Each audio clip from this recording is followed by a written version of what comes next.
শান্তি করতে হয়।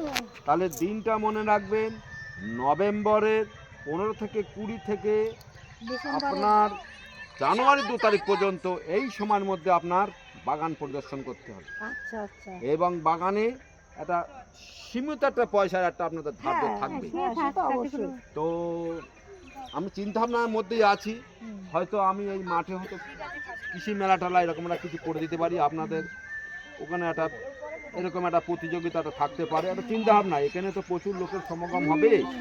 আমি আইডিয়া করে নিচ্ছি, আশা করা যায় সামনে বছরে যদি প্রকৃতি যদি আমার সহায় হয়, তাহলে ওয়েদার যদি আপনাদের ভালো থাকে, আমি আপনাদের ভালো জিনিস মানে জৈব মাধ্যমে যেটা হবে সেইটাই আমি আপনাদের খুব সহজ পদ্ধতিতে মায়েরা বোনেরা বাড়ির লোক সাধারণ বুদ্ধিতে বাজারে যেতে হবে না ওষুধের জন্যে, সেখানেই সেই টবে এই মিষ্টি লেবু আমি সেই গাছ আপনাদের হাতে তুলে দেব, আপনারা নিশ্চিন্তে করতে পারেন।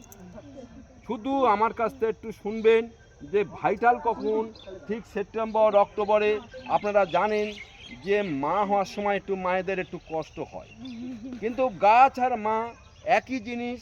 সেপ্টেম্বর অক্টোবরে এই সময় মা খাবার দিতে হবে মাকে। আমাদের মানুষের ক্ষেত্রেও সেম, মা যখন হতে যায় তখন আপনার মায়েরা বলে বাজার থেকে আপেল আনুন, ডালিম নিয়ে আসুন।